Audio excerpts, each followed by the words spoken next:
Hello दोस्तों, मैं कुमार सुनील और आप देख रहे हैं SK education study online class. दोस्तों पिछली क्लास में हमने बात की थी, यानी कि मेंसुरेशन चैप्टर चल रहा है दोस्तों, जिसके बारे में हमने वन बाय वन सभी प्रकार के कंसेप्ट की बात की थी, जिसमें हमने वार्तालाप की थी कि त्रिभुज यानी कि सभी प्रकार के त्रिभुज की वार्तालाप की। नेक्स्ट हमने बात की चतुर्भुज में कौन कौन से चतुर्भुज आते हैं, किस प्रकार के उसके कंसेप्ट होते हैं, जिनके बारे में वन बाय वन वार्तालाप की थी। और उससे संबंधित जो एग्जाम में क्वेश्चन आते हैं, यानी कि एग्जाम में इंपॉर्टेंट क्वेश्चन है, जिनके बारे में वन बाय वन वार्तालाप की थी। आज उससे नेक्स्ट बात करेंगे। नेक्स्ट होगा हमारा यानी कि सर्किल। तो सर्किल में किस प्रकार के चैप्टर यानी कि किस प्रकार के आपको कंसेप्ट पढ़ने हैं, किस प्रकार से एग्जाम में क्वेश्चन आते हैं, तो उनके बारे में सभी प्रकार के ऑल कंसेप्ट की वार्तालाप करेंगे। आइए बात करते हैं दोस्तों, वार्तालाप करते हैं। तो आज के बारे में आज की क्लास में हम बात करेंगे सर्किल किस प्रकार से होता है दोस्तों, जिसके बारे में वन बाय वन वार्तालाप करेंगे।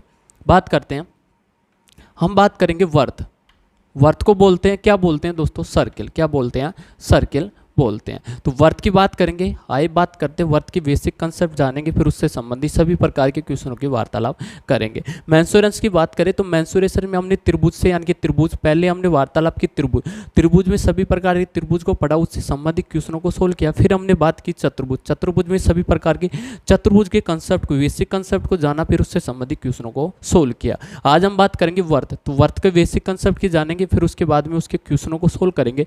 फिर यानी कि एक क्लास आपकी ऐसी होगी जिसमें यानी कि सभी कंसेप्ट यानी कि चतुर्भुज आ जाए, वर्ग आ जाए, चतुर्भुज आ जाए, त्रिभुज आ जाए, वर्त आ जाए, तो सभी प्रकार के क्वेश्चनों को हम वार्तालाप करेंगे। जो मिक्स क्वेश्चन आते हैं, जो यानी कि वर्त, एक ही क्वेश्चन में आपको वर्त की वार्तालाप की जाएगी और वर्ग की वार्तालाप की जाएगी, तो उसमें यानी कि ऐसे क्वेश्चन को किस प्रकार से आपको सोल्व करना है, तो उनके बारे में वन बाय वन वार्तालाप करेंगे। हम बात करेंगे आज की क्लास में यानी कि बेसिक कंसेप्ट जानेंगे चतुर्भुज। तो चतुर्भुज की वर्त के बारे में हम बेसिक कंसेप्ट जानेंगे दोस्तों। जैसे कि आपको एक वर्त दे रखा है, वर्त आपको इस प्रकार दे रखा है, ये आपको सामने एक वर्त है, ये आपके सामने वर्त है। तो इसके बेसिक हम जानेंगे कि यानी कि त्रिज्या किस प्रकार होती है, इसकी व्यास क्या होती है, जीवा क्या होती है, त्रिज्या खंड आ जाए तो त्रिज्या खंड क्या होता है, जिसके बारे में वार्तालाप करेंगे दोस्तों। जैसे कि आपको ये त्रिभुज दे रखा है, आपको एक वर्त दे रखा है। क्या दे रखा है, आपको एक वर्त दे रखा है। वर्त की बात करें तो इसके मध्य में जो बिंदु होता है, इसे बोलते हैं केंद्र बिंदु। इसके मध्य में एक बिंदु होता है, इसे बोलते हैं दोस्तों केंद्र बिंदु। क्या बोलते हैं इसे, वर्त का क्या बोलते हैं, केंद्र। क्या बोलते हैं दोस्तों, केंद्र बोलते हैं। तो बेसिक यानी कि कुछ ही बेसिक हम जानेंगे, जिसमें मेंसुरेशन में आपको पढ़ना है, जो ही हम जानेंगे। नेक्स्ट हम बात करें यदि इसके बेसिक कंसेप्ट यानी कि और भी आप या डीपली तरीके से आप जानो, तो यानी कि किस में जानेंगे, हम ज्यामिति में जानेंगे। तो ज्यामिति में यानी कि वर्त से संबंधित एक चैप्टर होगा, जिसमें यानी कि सभी प्रकार के वर्त के सारे कंसेप्ट को हम सोल्व करेंगे। बात करें दोस्तों इसकी, तो यानी कि वर्त में केंद्र बिंदु होता है। केंद्र बिंदु कौन सा होता है दोस्तों, केंद्र यानी कि मध्य में एक बिंदु होता है, जिसे क्या बोलते हैं, केंद्र बोलते हैं। क्या बोलते हैं दोस्तों, केंद्र बिंदु बोलते हैं। नेक्स्ट बात करें तो केंद्र से इसे बोलते हैं दोस्तों, यानी कि वर्त के चारों तरफ जो बाउंड्री होती है, उसे बोलते हैं दोस्तों परिधि बोलते हैं। क्या बोलते हैं, परिधि बोलते हैं। और वर्त के केंद्र पर वर्त के केंद्र और परिधि के मध्य, यानी कि वर्त के केंद्र से परिधि पर डाला गया लंब क्या होता है दोस्तों, क्या होता है, वर्त का त्रिज्या होती है। क्या होती है, वर्त की त्रिज्या होती है। यानी कि वर्त के केंद्र को और परिधि को मिलाने वाली रेखा क्या होती है, वर्त की त्रिज्या होती है। इसे स्मॉल आर से रिप्रेजेंट करते हैं। किससे रिप्रेजेंट करते हैं दोस्तों, स्मॉल आर से रिप्रेजेंट करते हैं। नेक्स्ट बात करें, यदि नेक्स्ट आकृति लेते हैं दोस्तों, जैसे कि ये आपको वर्त दे रखा है, ये आपको वर्त दे रखा है। इसकी बात करें तो इसमें यदि आपको जीवा पूछ ली जाए, तो जीवा किस प्रकार होती है, जैसे कि हम बात करें तो जीवा क्या होती है, यानी कि वर्त के परिधि पर यदि कोई दो बिंदु स्थित है, दो बिंदु कहाँ पर भी हो सकते हैं, तो यदि दो बिंदु स्थित है तो वर्त की परिधि पर दो बिंदु को मिलाने वाली रेखा, किन्हीं दो बिंदुओं को मिलाने वाली रेखा क्या कहलाती है दोस्तों, वर्त की जीवा कहलाती है। यानी कि वर्त की जीवा कहलाती है। यानी कि ये मान लिया हमने दो बिंदु, तो इसे क्या बोलेंगे दोस्तों, वर्त की जीवा बोलेंगे। क्या बोलेंगे दोस्तों, वर्त की जीवा बोलेंगे। ये हो जाएगी वर्त की जीवा, इसे बोलते हैं वर्त की जीवा। क्या बोलते हैं, जीवा। नेक्स्ट बात करें, यदि वर्त की व्यास की बात करें तो वर्त का व्यास होता है दोस्तों, यानी कि वर्त के केंद्र से यदि वर्त के केंद्र से परिधि परिधि पर दो बिंदु स्थित है, यानी कि परिधि पर दो बिंदु स्थित है और ये दोनों बिंदु वृत्त के केंद्र से एक रेखा गुजरती है और दोनों बिंदुओं को मिलाती है, तो क्या बनता है दोस्तों, हमारे पास क्या प्राप्त होता है, वृत्त का व्यास प्राप्त होता है। यानी कि वृत्त का व्यास दो भागों में डिवाइड करता है दोस्तों। तो ये क्या हो जाएगा, हमारे पास वृत्त का क्या हो जाएगा, व्यास हो जाएगा। क्या हो जाएगा, वृत्त का व्यास। क्या हो जाएगा दोस्तों, वृत्त का व्यास हो जाएगा। व्यास की बात करें तो यहाँ पर हमने बात की कि यानी कि वृत्त की परिधि पर एक बिंदु स्थित है और केंद्र को और वृत्त की परिधि पर किसी अन्य बिंदु को मिलाने वाली रेखा क्या होती है, त्रिज्या होती है। तो यहाँ पर कितनी हो जाएगी दोस्तों, इसे बोलेंगे आर, और ये भी कितनी हो जाएगी हमारे पास आर। तो वृत्त के व्यास की बात करें तो व्यास इक्वल टू क्या होता है दोस्तों, वृत्त का व्यास। व्यास इक्वल टू क्या होता है, यानी कि व्यास का फॉर्मूला हो जाएगा हमारे पास, व्यास इक्वल टू क्या होता है, यानी कि टू इंटू हम बोल सकते हैं त्रिज्या। क्या बोल सकते हैं, वृत्त की त्रिज्या बोल सकते हैं। त्रिज्या की बात करें तो त्रिज्या को रिप्रेजेंट करते हैं हम स्मॉल आर से। किससे रिप्रेजेंट करते हैं दोस्तों, स्मॉल आर से रिप्रेजेंट करते हैं। किससे रिप्रेजेंट करते हैं, स्मॉल आर से रिप्रेजेंट करते हैं। नेक्स्ट बात करें, हमने बात की थी जब भी हम वार्तालाप करें, यानी कि 2D में हम बात करें तो 2D में आपको पढ़ना होता है, किस किस को पढ़ना होता है, एक तो बात करते हैं क्षेत्रफल की और नेक्स्ट हम बात करते हैं परिमाप की, वार्तालाप करते हैं। परिमाप की बात करें तो परिमाप किसे कहते हैं कि यानी कि कोई सी भी आकृति दे दी जाए जिसमें यानी कि भुजाओं का योग होगा। क्या होगा दोस्तों, भुजाओं का योग होगा। इसकी बात करें तो यहाँ पर दे रखा आपको बाउंड्री, यानी कि चारों तरफ ये हमारे पास यानी कि चूड़ीनुमा होता है दोस्तों, जिसमें ये क्या है हमारे पास बाउंड्री है और यही क्या होगी, इसकी परिमाप होगा। तो वृत्त का परिमाप की बात करें तो इसका फॉर्मूला होता है यानी कि परिमाप बोल दो या परिधि बोल सकते हैं, यानी कि परिधि या परिमाप इक्वल टू क्या हो जाएगा दोस्तों, इसका फॉर्मूला होता है 2 r। क्या होता है, 2 r। और यदि पाई की बात करें तो पाई की वैल्यू होती है दोस्तों, पाई की वैल्यू होती है यानी कि पाई का मान होता है, क्या होता है, 22/7 या फिर इसे बोलते हैं यानी कि दशमलव की बात करें तो दशमलव में हो जाएगा, यानी कि 3 पॉइंट कितना हो जाएगा, 14 हो जाएगा। तो पाई की वैल्यू कितनी होती है, 22/7 या 3.14 हो जाती है। नेक्स्ट बात करें, यदि क्षेत्रफल की बात करें तो क्षेत्रफल इक्वल टू क्या होता है, वृत्त का क्षेत्रफल इक्वल टू क्या होता है दोस्तों, क्षेत्रफल की बात करें तो क्षेत्रफल इक्वल टू होता है πr² होता है। क्या होता है दोस्तों, πr² होता है। तो यानी कि ये होते हैं दोस्तों यानी कि बेसिक कंसेप्ट वृत्त के। नेक्स्ट बात करते हैं वृत्त में यानी कि कौन कौन से खंड होते हैं। यदि वृत्त को दो भागों में बांट दिया जाए तो यानी कि अर्धवृत्त का क्षेत्रफल किस प्रकार से आपको फाइंड करना होता है, या फिर किसी कोण से यानी कि वृत्त के टुकड़े कर दिए जाए तो उसके यानी कि क्षेत्रफल किस प्रकार से आपको फाइंड करना होता है। आइए नेक्स्ट बात करते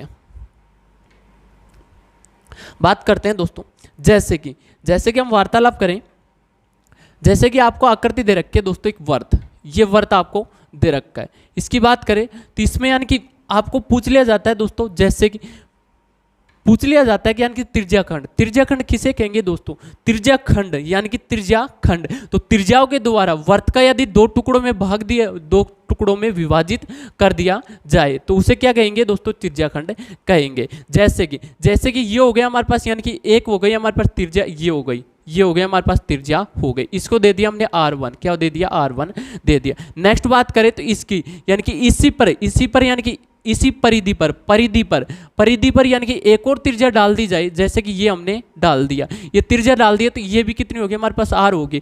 यदि त्रिज्या की बात करें तो त्रिज्या क्या होती है, यानी कि वृत्त पर एक वृत्त में त्रिज्या की बात करें तो त्रिज्या की संख्या कितनी होती है, यानी कि संख्या कितनी होती है त्रिज्याओं की संख्या, तो संख्या इक्वल टू कितनी होती है, अनंत होती है। कितनी होती है दोस्तों, अनंत होती है। कितनी होती है, अनंत होती है। तो वृत्त पर यानी कि कितनी भी त्रिज्या खींची जा सकती है। कितनी होती है दोस्तों, अनंत होती है। तो वृत्त पर त्रिज्याओं की संख्या कितनी होती है दोस्तों, अनंत होती है। कितनी होती है, अनंत होती है। नेक्स्ट बात करें, यदि हम बात करें तो यानी कि यदि दो त्रिज्याओं के द्वारा एक वृत्त को यदि टुकड़ों में विभाजित कर दिया जाए तो क्या प्राप्त होगा दोस्तों, हमारे पास त्रिज्याखंड प्राप्त होगा। तो इसे कहेंगे दोस्तों, इसे क्या बोलेंगे, त्रिज्याखंड बोलेंगे। क्या बोलेंगे दोस्तों, त्रिज्याखंड बोलेंगे। और इसका फॉर्मूला होता है, फॉर्मूला क्या होता है, यदि आपको त्रिज्याखंड फाइंड करना हो तो इसका फॉर्मूला होता है, फॉर्मूला इक्वल टू क्या होता है, यानी कि त्रिज्याखंड वृत्त का त्रिज्याखंड इक्वल टू होता है दोस्तों त्रिज्याखंड का क्षेत्रफल इक्वल टू होता है, इसका फॉर्मूला होता है, फॉर्मूला क्या होता है कि यानी कि pi pi r square, pi r square. इसकी बात करें तो यहाँ पर मैंने बात की कि यानी कि वर्त के केंद्र पर कितने डिग्री का कोण बनता है दोस्तों, केंद्र पर, केंद्र की बात करें तो केंद्र पर कितने डिग्री का कोण बनता है, 360 डिग्री का कोण बनता है। तो 360 डिग्री का कोण बनता है। और यहाँ पर इसकी बात करें तो ये कितना हो जाएगा हमारे पास, यानी कि इसकी बात करें तो ये हो जाएगा हमारे पास यानी कि 360 डिग्री का कितना है, पूरा कोण है दोस्तों, जिसमें से यदि इसको पाई को माइनस कर दिया जाए तो यानी कि कितना बचेगा हमारे पास, 360 माइनस कितना बचेगा, 360 माइनस थीटा बचेगा, क्योंकि इसको हमने थीटा माना है तो थीटा यानी कि 360 एक केंद्र पर कितने डिग्री का कोण बनता है, 360 का बनता है। तो यहाँ पर कितना बचेगा हमारे पास, 360 माइनस थीटा का बचेगा दोस्तों। नेक्स्ट बात करें त्रिज्यागण का क्षेत्रफल, त्रिज्यागण का क्षेत्रफल आपको फाइंड करना हो तो इसका फॉर्मूला होता है पाई आर स्क्वायर, कितना होता है, पाई आर स्क्वायर थीटा बटा 360 डिग्री होता है। तो ये फॉर्मूला होता है, इस फॉर्मूले से आप त्रिज्याखंड का कोई सा त्रिज्याखंड आ जाए तो उसका क्षेत्रफल आप डायरेक्टली फाइंड कर सकते हैं दोस्तों। तो ये फॉर्मूला होता है। यदि हम बात करें, यदि चाप की बात करें तो चाप, यदि आपको चाप दे दिया जाए, चाप कैसे दोस्तों, जैसे कि इसकी बात करें यहाँ पर दे रखा आपको यानी कि एक वर्त की बात करें तो वर्त को अधिकतम कितने भागों में आप बांट सकते हैं, यानी कि चाप की बात करें तो चाप, जैसे कि ये आपको वर्त दे रखा है तो इस वर्त की बात करें 4 भागों में बांट सकते हैं। 4 भागों में कैसे, जैसे कि हम यानी कि इसके केंद्र से यदि 2 व्यास खींचते हैं, केंद्र ये केंद्र हो गया, तो केंद्र से हम 2 व्यास खींचते हैं तो ये हो गया हमारे पास यानी कि 90 डिग्री, यानी कि 4 क्वार्टरों में बांट दिया। तो यदि 4 क्वार्टरों में वर्त को बांट दिया जाए तो उसका क्षेत्रफल यानी कि 1 क्वार्टर का क्षेत्रफल कितना होगा। तो इसको कैसे फाइंड करते हैं, जैसे कि ये हो गया हमारे पास फर्स्ट क्वार्टर हो गया, ये हो गया सेकंड क्वार्टर हो गया, ये हो गया हमारे पास थर्ड क्वार्टर हो गया, और ये हो गया हमारे पास फोर्थ क्वार्टर हो गया दोस्तों। तो इसका यानी कि 1 क्वार्टर, तो इसे बोलते हैं चाप, क्या बोलते हैं दोस्तों, चाप का क्षेत्रफल। तो यानी कि एक चाप का क्षेत्रफल, एक चाप का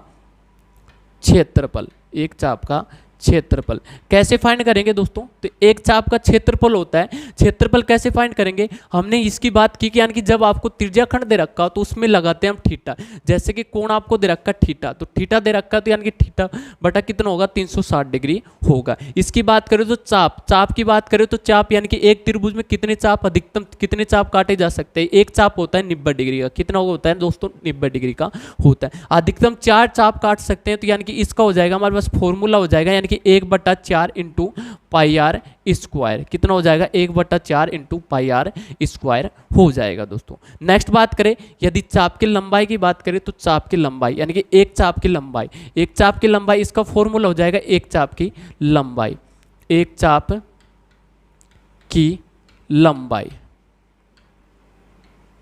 तो इसका फॉर्मूला हो जाएगा दोस्तों, फॉर्मूला क्या हो जाएगा, यदि चाप की लंबाई की बात करें तो चाप की लंबाई किस प्रकार से आपको फाइंड करनी है, देखिए ये हो जाएगा हमारे पास यानी कि चाप की लंबाई, तो त्रिज्याखंड, यदि त्रिज्याखंड काट दिया जाए, त्रिज्याओं के द्वारा एक वर्त को 2 भागों में बांट दिया जाए तो छोटे वाला ये खंड क्या होगा दोस्तों, हमारे पास त्रिज्याखंड होगा, क्या होगा, त्रिज्याखंड होगा। इसकी बात करें तो इसमें चाप कैसे फाइंड करते हैं, चाप ये हो जाएगा हमारे पास यानी कि ये हो गया हमारे पास दोनों त्रिज्याओं के मध्य जो भी यानी कि परिधि होगी दोस्तों, यानी कि परिधि टोटल कितनी होती है हमारे पास, 2 पाई आर होती है, 2 पाई आर होती है। ये क्या है हमारे पास, परिधि का खंड है, तो ये परिधि का खंड है और ये क्या हो जाएगा हमारे पास, चाप हो जाएगा। तो इस चाप ये क्या हो गया हमारे पास, चाप हो गया। और इसकी यानी कि लंबाई कितनी हो जाएगी इसकी, तो चाप की लंबाई हो जाएगी हमारे पास, टोटल लंबाई कितनी होती है दोस्तों, 2 पाई आर होती है। तो यहाँ पर यानी कि कितने पे काटा है, थीटा पे, तो इसकी लंबाई हो जाएगी हमारे पास 2 पाई आर इंटू थीटा बटा 360 डिग्री। तो यानी कि चाप की लंबाई कितनी आ गई हमारे पास, 2 पाई आर इंटू थीटा बटा 360 डिग्री आ गई। तो इस प्रकार से आप डायरेक्टली फाइंड कर सकते हैं। नेक्स्ट हम बात करें, यदि वर्तखंड की बात करें तो वर्तखंड किस प्रकार से फाइंड करते हैं, तो आइए बात करते हैं नेक्स्ट। ये आपको आकृति दे रखे हैं, जैसे कि आकृति है, ये एक वर्त है, ये क्या है दोस्तों, एक वर्त है, ये मान लिया हमने एक वर्त, ये हो गया वर्त। बात करें तो इसमें बात करें कि यानी कि वर्तखंड कौन सा होता है, किस प्रकार से होता है, और यदि अर्धवर्त की बात करें तो अर्धवर्त किस प्रकार से आपको फाइंड करना होगा। आइए बात करते हैं। जैसे कि ये वर्त आपको दे रखा है, इसमें केंद्र मान लिया हमने, ये केंद्र हो गया। यदि वर्त की परिधि पर, यदि वर्त की परिधि पर यदि दो बिंदु स्थित है तो दो बिंदु को मिलाने वाली रेखा क्या कहलाती है दोस्तों, जीवा कहलाती है। और सबसे बड़ी जीवा की बात करें तो वर्त में सबसे बड़ी जीवा, सबसे बड़ी जीवा की लंबाई क्या होती है दोस्तों, क्या होती है हमारे पास सबसे बड़ी जीवा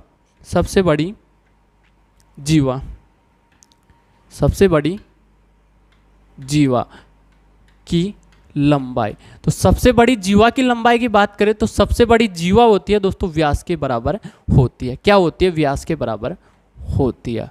क्या होती है, व्यास के बराबर होती है। और यदि एक वर्त में बात करें तो एक वर्त में जीवा और त्रिज्या की बात करें तो कितनी हो सकती है दोस्तों, अधिकतम कितनी हो सकती है, अनंत हो सकती है।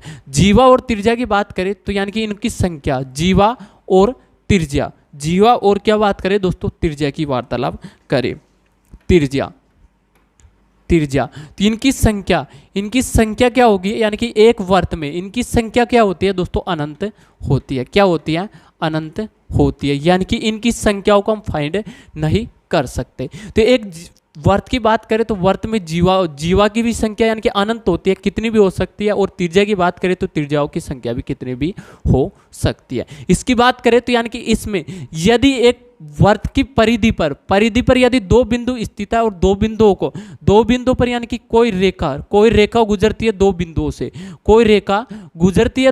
से, तो यानी कि उसको वर्त को कितने भागों में डिवाइड करेगी दोस्तों, दो भागों में डिवाइड करेगी। कितने भागों में डिवाइड करेगी, दो भागों में डिवाइड करेगी। तो दो भागों में डिवाइड करेगी। जिस प्रकार वर्त त्रिज्याखंड होता है उसी प्रकार वर्तखंड होता है। वर्तखंड यानी कि छोटे वाला भाग यदि जीवा के द्वारा वर्त को दो भागों में डिवाइड कर दिया जाए और छोटे वाला भाग वर्त की सबसे बड़ी जीवा कौन सी होगी, व्यास होगी। तो सबसे बड़ी जीवा कौन सी हो जाएगी, हमारे पास व्यास हो जाएगी। व्यास के द्वारा यदि वर्त को दो भागों में डिवाइड कर दिया जाए तो क्या कहलाएगा दोस्तों, हमारे पास अर्धवर्त हो जाएगा। तो ये हो जाएगा, यानी कि ये फर्स्ट वर्त हो गया दोस्तों और ये हो गया हमारे पास सेकंड वर्त हो गया। तो ये क्या हो गया हमारे पास, यानी कि इसे बोलेंगे अर्धवर्त। क्या बोलेंगे दोस्तों, अर्धवर्त बोलेंगे। क्या बोलेंगे, अर्धवर्त बोलेंगे। यदि जीवा के द्वारा यानी कि सबसे बड़ी जीवा कौन सी होगी, हमारे पास व्यास होगी। और जीवा के द्वारा यदि वर्त को दो भागों में डिवाइड कर दिया जाए, व्यास को छोड़कर, व्यास को नहीं गिनने, अब व्यास एक ही होता है, वर्त का व्यास कितना होता है, हमारे पास एक ही प्राप्त होता है। तो वर्ष का यानी कि सबसे बड़ी जीवा कौन सी होगी, व्यास होगी। और व्यास के द्वारा नहीं, जीवा के द्वारा यदि वर्त को दो भागों में डिवाइड कर दिया जाए तो छोटे वाला भाग तो क्या कहलाएगा दोस्तों, क्या कहलाएगा, लघु वर्तखंड कहलाएगा। लघु वर्तखंड कहलाएगा। और बड़े वाला भाग यानी कि ये जीवा के द्वारा दो भागों में डिवाइड कर दिया तो बड़े वाला भाग क्या हो जाएगा, हमारे पास दीर्घ वर्तखंड हो जाएगा। तो ये बेसिक कंसेप्ट होते हैं, ये बेसिक कंसेप्ट आपको आना जरूरी है। नेक्स्ट बात करें, यदि अर्धवर्त की बात करें तो अर्धवर्त की परिधि किस प्रकार से आपको फाइंड करनी होगी दोस्तों, तो इसका भी फॉर्मूला होता है, यानी कि अर्धवर्त की परिधि, अर्धवर्त की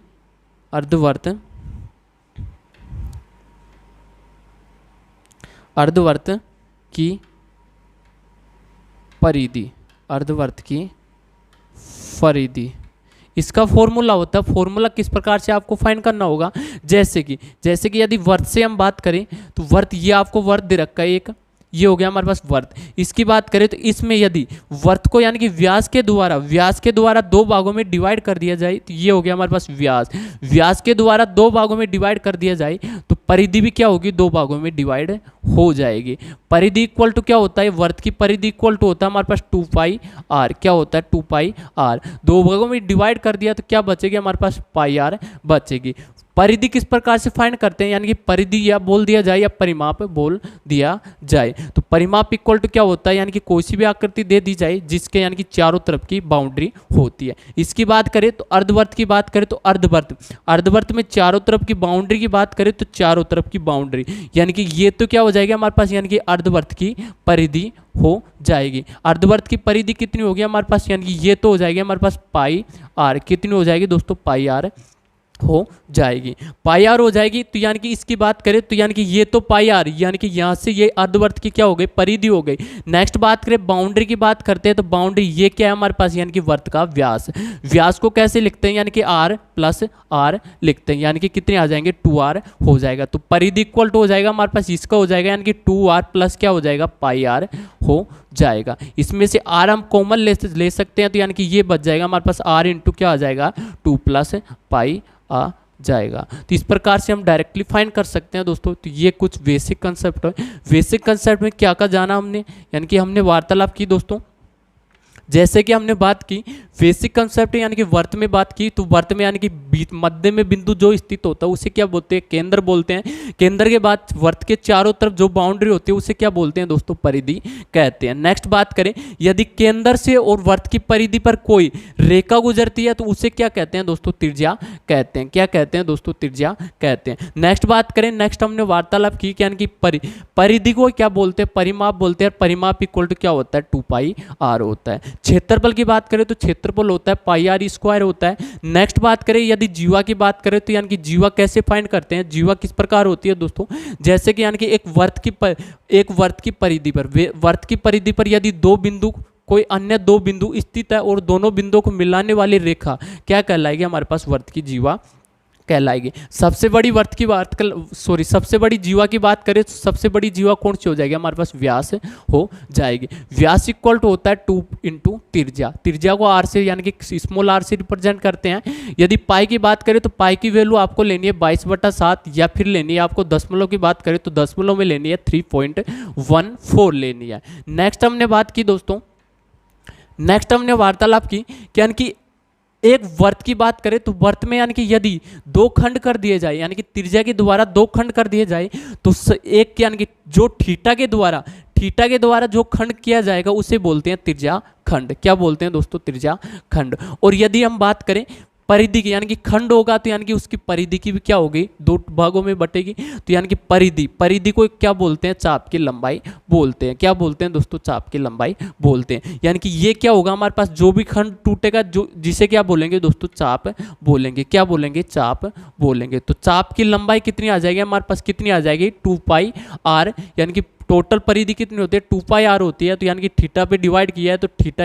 बटा कितना हो जाएगा, 360 डिग्री हो जाएगा। त्रिज्याखंड की बात करें तो त्रिज्याखंड का क्षेत्रफल होता है इक्वल टू होता है पाई आर स्क्वायर थीटा बटा 360 डिग्री होता है। और यदि एक वर्त की बात करें तो वर्त में यानी कि कितने क्वार्टर डिवाइड हो सकते हैं दोस्तों, तो यानी कि क्वार्टर होता है, एक क्वार्टर होता है 90 डिग्री का होता है। तो एक क्वार्टर यानी कि वर्त कितने क्वार्टरों में डिवाइड हो सकता है, 4 क्वार्टरों में डिवाइड हो सकता है। तो एक क्वार्टर का यानी कि एक चाप का क्षेत्रफल कितना हो जाएगा हमारे पास, 1/4 इंटू पाई आर स्क्वायर हो जाएगा। यदि त्रिज्या की बात करें तो त्रिज्या की संख्या कितनी होती है, वर्त में अनंत होती है। नेक्स्ट हमने बात की दोस्तों, नेक्स्ट क्या वार्तालाप की, नेक्स्ट हमने बात की यानी कि वर्त, यदि वर्त पर जीवा के द्वारा यदि कोई खंड कर दिया जाए तो उसे बोलते हैं वर्तखंड बोलते हैं। वर्तखंड यानी कि 2 खंड होंगे तो यानी कि एक छोटा वाला खंड हो जाएगा, एक बड़ा वाला हो जाएगा।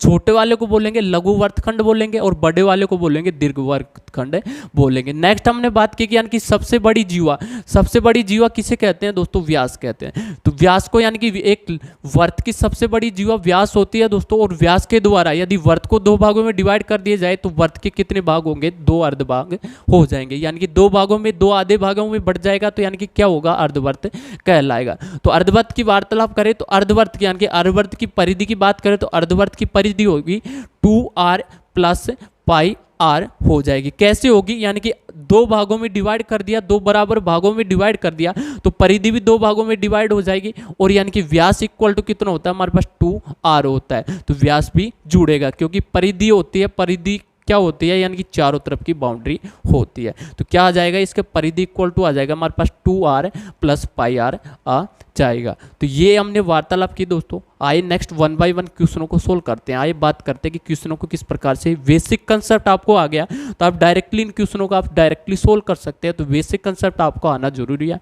आइए बात करते हैं क्वेश्चनों को सोल्व करते हैं, किस प्रकार से क्वेश्चन को सोल्व करते हैं। आइए बात करते हैं नेक्स्ट वार्तालाप करते हैं दोस्तों।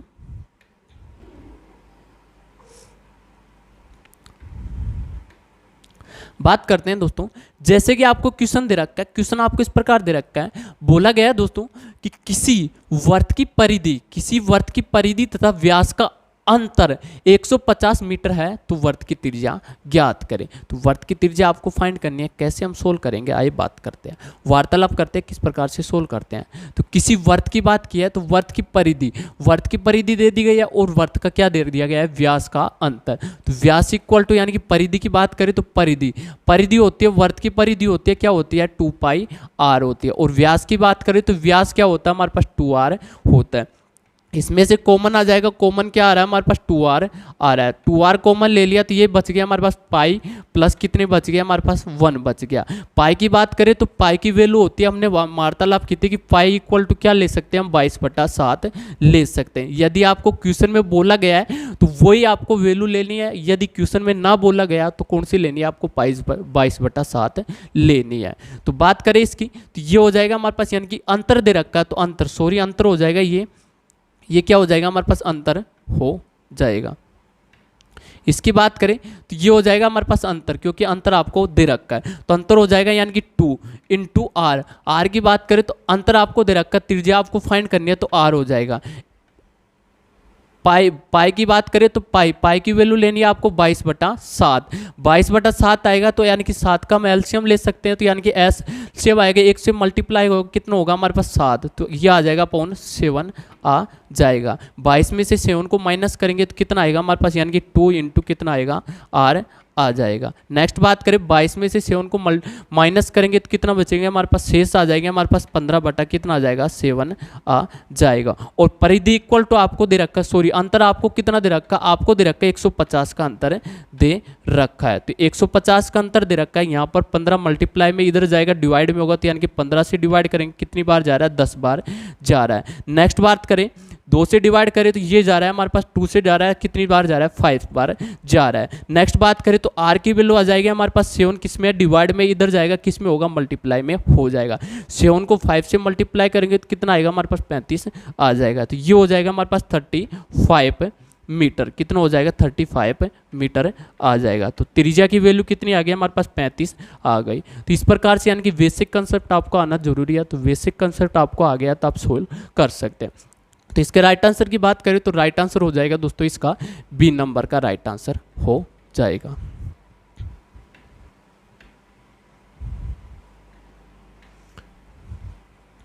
तो इस प्रकार से हम सोल्व कर सकते हैं। आइए नेक्स्ट क्वेश्चन की ओर बढ़ते हैं, आइए वार्तालाप करते हैं, नेक्स्ट बात करते हैं नेक्स्ट क्वेश्चन की।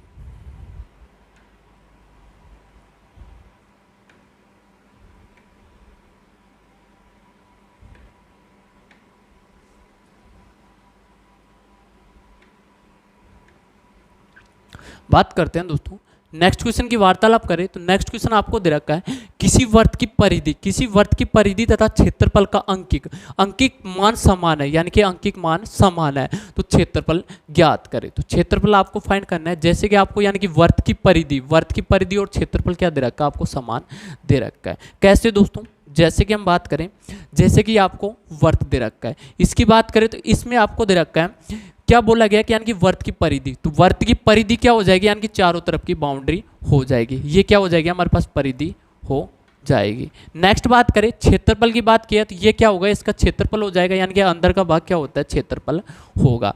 बात करें बोला गया कि यानी कि क्षेत्रफल और परिधि क्या है इक्वल है। परिधि इक्वल टू क्या होता है, परिधि का फॉर्मूला होता है क्या होता है 2πr होता है। क्षेत्रफल की बात करें तो क्षेत्रफल का फॉर्मूला होता है πr square, pi r square. तो दोनों इक्वल दे रखे हैं, तो इक्वल जैसा क्वेश्चन में बोला गया उसी प्रकार हम सोल्व करेंगे। तो दोनों को क्या ले लिया हमने, इक्वल ले लिया। बात करें यहाँ से, हम बात करें तो आर दोनों की क्या होगी, सेम होगी, क्योंकि एक ही वर्त की बात किया और समान की वार्तालाप किया। तो यानी कि आर से तो आर क्या हो जाएगा, कैंसिल हो जाएगा, यानी कि एक आर कैंसिल हो गया। इसकी बात करें तो पाई से एक पाई डिवाइड हो जाएगा।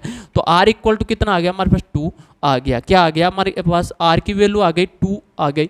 नेक्स्ट बार बोला गया कि यानी कि क्षेत्रफल, इसका क्षेत्रफल क्या होगा। बात करें यदि क्षेत्रफल की बात करें तो क्षेत्रफल का फॉर्मूला क्या होता है दोस्तों, इसका होता है pi r square. Pi r square की बात की है तो पाई आर की वैल्यू हमने फाइंड किया है, यानी कि कितनी आई है, 2 आई है। तो 2 को इधर पुट करेंगे तो यानी कि यह आ जाएगा हमारे पास कितना आएगा, यानी कि पाई की बात करें तो पाई वैसे की वैसे आंसर में वैसे की वैसे रख तो इसका मान हम नहीं रखेंगे। तो यह आ जाएगा हमारे पास पाई इंटू क्या आ जाएगा, आर की बात करें तो आर की वैल्यू कितनी होगी, 2 क्या होगा, स्क्वायर हो जाएगा। तो इस 2 का स्क्वायर करेंगे तो कितना आएगा, 4 आएगा। तो यह आ जाएगा हमारे पास 4 पाई आ जाएगा। तो 4 पाई क्या आ जाएगा, वर्ग यूनिट आ जाएगा। तो वर्ग यूनिट हो जाएगा, यानी कि इसकी दे रखा है कि वर्ग यूनिट दे रखा है, स्क्वायर यूनिट दे रखा है। तो ये आपको ऑप्शन में दे रखा है। तो बात करें तो इसका राइट आंसर कौन सा हो जाएगा, यानी कि राइट आंसर आ गया हमारे पास 4 वर्ग यूनिट, 4 वर्ग यूनिट आ गया। तो इस प्रकार से हम डायरेक्टली सोल्व कर सकते हैं। तो इसका राइट आंसर हो जाएगा हमारे पास बी नंबर का राइट आंसर हो जाएगा। तो ऐसे हम डायरेक्टली सोल्व कर सकते हैं। आइए नेक्स्ट क्वेश्चन की ओर बढ़ते हैं, आइए वार्तालाप करते हैं। नेक्स्ट क्वेश्चन क्या कहता है दोस्तों,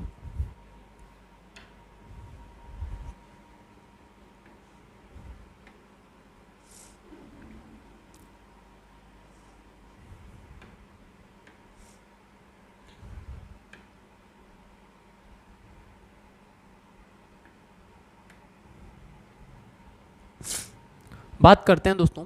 नेक्स्ट क्वेश्चन बोला गया दोस्तों, क्वेश्चन क्या कहता है कि किसी वर्त की परिधि 11 सेंटीमीटर है तथा एक चाप केंद्र पर 60 डिग्री का कोण अंतरित करती है, तो त्रिज्याखंड का क्षेत्रफल ज्ञात कीजिए। तो त्रिज्याखंड का क्षेत्रफल आपको फाइंड करना है। कैसे सोल्व करेंगे, तो अभी वार्तालाप की थी, त्रिज्याखंड इक्वल टू क्या होता है, त्रिज्याखंड इक्वल टू क्या होता है, इसका फॉर्मूला होता है, त्रिज्याखंड जब भी आपको फाइंड करना हो तो इसका फॉर्मूला होता है, फॉर्मूला क्या होता है, त्रिज्याखंड का क्षेत्रफल, इसका फॉर्मूला होता है, फॉर्मूला क्या होता है दोस्तों, इसका होता है पाई आर स्क्वायर थीटा बटा 360 डिग्री।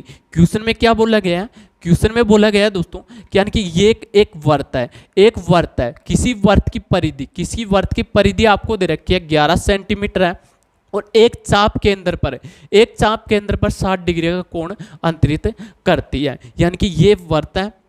इसकी बात करें तो इसमें आपको बोला गया है कि यानी कि ये क्या है, हमारे पास केंद्र है। केंद्र की बात करें तो एक चाप पे यानी कि केंद्र पर चाप काटती है, चाप कितने का है, 60 डिग्री का। कितने का दे रखा है आपको, 60 डिग्री का दे रखा है। 60 डिग्री का दे रखा है, चाप केंद्र पर 60 डिग्री का कोण अंतरित करती है, कोण परिधि पर, यानी कि 11 सेंटीमीटर है वर्त की परिधि, यानी कि टोटल परिधि कितनी दे रखी है आपको, 11 सेंटीमीटर दे रखी है। बोला गया कि यानी कि चाप पर एक चाप कितने का डिग्री का कटता है, 60 डिग्री का कटता है। त्रिज्याखंड का क्षेत्रफल यानी कि ये वाला क्षेत्रफल आपको फाइंड करना है। कैसे सोल्व करेंगे, आइए बात करते हैं। वर्त की परिधि की बात करें तो परिधि इक्वल टू क्या होता है, 2 पाई आर इक्वल टू क्या हो जाएगा हमारे पास, 11 हो जाएगा, क्योंकि 11 आपको दे रखा है। इसकी बात करें तो 2 इंटू पाई की वैल्यू कितनी होती है, 22/7 इंटू आर की बात करें तो यहाँ से हम आर फाइंड कर सकते हैं। तो आर यानी कि आर मल्टीप्लाई में आएगा, इक्वल टू कितना हो जाएगा, 11 की बात करें तो इसको हम डिवाइड करते हैं यानी कि सोल्व करते हैं, तो ये आ जाएगा हमारे पास कितना आ जाएगा, यानी कि कितनी बार जा रहा है, 2 बार। तो 11 दूना कितने होते हैं, 11 दू कितने होते हैं, 22 आ जाएगा, यानी कि 2 दूने कितने होंगे, 4। 7 इधर मल्टीप्लाई में इधर जाएगा, किस में होगा, डिवाइड में। तो यानी कि आर की वैल्यू आ जाएगी इक्वल टू आ जाएगा हमारे पास 7 अपॉन कितना आ जाएगा, 4 आ जाएगा। तो आर की वैल्यू आ गई हमारे पास 7 अपॉन कितनी आ गई, 4 आ गई। तो इसमें पुट कर सकते हैं और हम डायरेक्टली फाइंड कर सकते हैं। कैसे दोस्तों, जैसे कि बात करें तो ये आ जाएगा, यानी कि पाई की बात करें तो पाई की वैल्यू कितनी होगी, 22/7। तो 22/7 आ जाएगा, 22/7 इंटू आर की बात करें तो आर स्क्वायर होगा, तो आर स्क्वायर यानी कि कितना है हमारे पास 7। तो 7 इंटू 4 हो जाएगा, यानी कि 2 बार मल्टीप्लाई होगा, 7 अपॉन 4 हो जाएगा इंटू थीटा बटा 360 होगा, तो यानी कि थीटा की वैल्यू कितनी लेनी है आपको, 60 लेनी है। जैसे क्वेश्चन में बोला गया उसी प्रकार हम सोल्व करेंगे, यानी कि 60 बटा कितने आ जाएगा, 360 डिग्री। इसको सोल्व करते हैं। सोल्व किस प्रकार से करना आपको, जैसे कि बात करें इसकी, तो इसमें हम सोल्व करते हैं, यानी कि 0 से एक 0 कैंसिल हो जाएगी, और 6 से डिवाइड करें तो कितनी बार जा रहा है, 6 6 36, 6 बार जा रहा है। नेक्स्ट बात करें, एक 7 से एक 7 कैंसिल हो जाएगा। इसकी बात करें तो 2 से डिवाइड हो रहा है, यानी कि 2 2 1 2 दूनी कितने होते हैं, 4, और ये जा रहा है 11 बार। कितनी बार जा रहा है दोस्तों, 11 बार जा रहा है। नेक्स्ट बात करें, इन दोनों को मल्टीप्लाई करेंगे तो कितना आ रहा है हमारे पास, इन दोनों को मल्टीप्लाई करेंगे, यानी कि 7 को और 11 से मल्टीप्लाई करेंगे तो कितना आएगा हमारे पास, यानी कि 77। कितना आ जाएगा दोस्तों, 77 आ जाएगा। नेक्स्ट डिवाइड की बात करें तो डिवाइड में आ जाएगा हमारे पास 6 कितने होते हैं, 24, यानी कि 6 को 4 से मल्टीप्लाई करेंगे कितना आएगा, 24, 24 को 2 से मल्टीप्लाई करेंगे कितना आ जाएगा हमारे पास, 48 आ जाएगा। तो यानी कि ये आ गया हमारे पास 77/48 आ गया। नेक्स्ट क्वेश्चन में आपको दे रखा है, किस में दे रखा है, मिस्र बिन में दे रखा है। तो इसको सोल्व करते हैं तो ये आ जाएगा हमारे पास, कितना आ जाएगा, 48 को 77 में 48 का भाग देंगे तो कितना आएगा, यानी कि एक सही कितना आ जाएगा हमारे पास, 29 बटा कितना आ जाएगा, 48 आ जाएगा। तो इसको सोल्व करेंगे तो ये आ जाएगा, किस में आएगा, वर्ग सेंटीमीटर में आ जाएगा। तो इस प्रकार से डायरेक्टली सोल्व कर सकते हैं। तो इसके राइट आंसर की बात करें तो राइट आंसर कौन सा हो जाएगा इसका, 1 नंबर का, यानी कि ए नंबर का राइट आंसर हो जाएगा। तो ये क्वेश्चन की ओर बढ़ते आए, बात करते हैं नेक्स्ट क्वेश्चन क्या कहता है दोस्तों।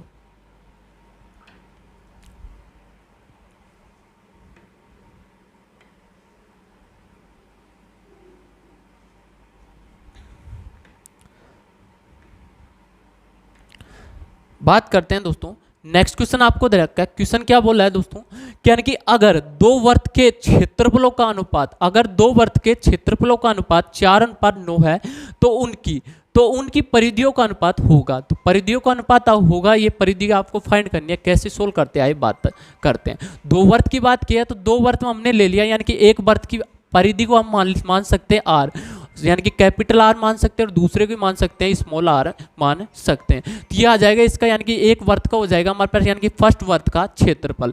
इसका हो जाएगा हमारे पास कितना हो जाएगा, ये हो जाएगा हमारे पास, यानी कि पाई आर स्क्वायर। आर हमने मान लिया कैपिटल आर, तो कैपिटल आर का स्क्वायर अपॉन दे रखा आपको सेकंड वर्त का क्षेत्रफल, सेकंड वर्त का क्षेत्रफल कितना हो जाएगा हमारे पास, पाई दोनों में सेम रहेगा, तो यानी कि कितना हो जाएगा हमारे पास, स्मॉल आर का स्क्वायर इक्वल टू आपको अनुपात में दे रखा। अनुपात का मतलब क्या होता है, डिवाइड होता है। तो ये आ जाएगा हमारे पास, यानी कि 4 कितना हो जाएगा, 9 हो जाएगा। पाई से एक पाई दोनों कैंसिल हो जाएंगे दोस्तों, पाई से पाई कैंसिल हो जाएंगे, ये पाई से पाई कैंसिल हो गया। नेक्स्ट बात करें तो आर स्क्वायर है, इधर आर स्क्वायर है, इधर किस में है हमारे पास, यानी कि कितने हैं, 4/9 है। तो आर स्क्वायर दोनों के स्क्वायर लगेगा, तो यानी कि इधर स्क्वायर इधर जाएगा तो किस में होगा हमारे पास, अंडर में हो जाएगा। तो आर अपॉन, यानी कि capital R upon small R equal to कितना आ जाएगा हमारे पास, 3 कितना आ जाएगा, सॉरी कितना आ जाएगा हमारे पास, ये आ जाएगा हमारे पास 2 कितना आ जाएगा, 2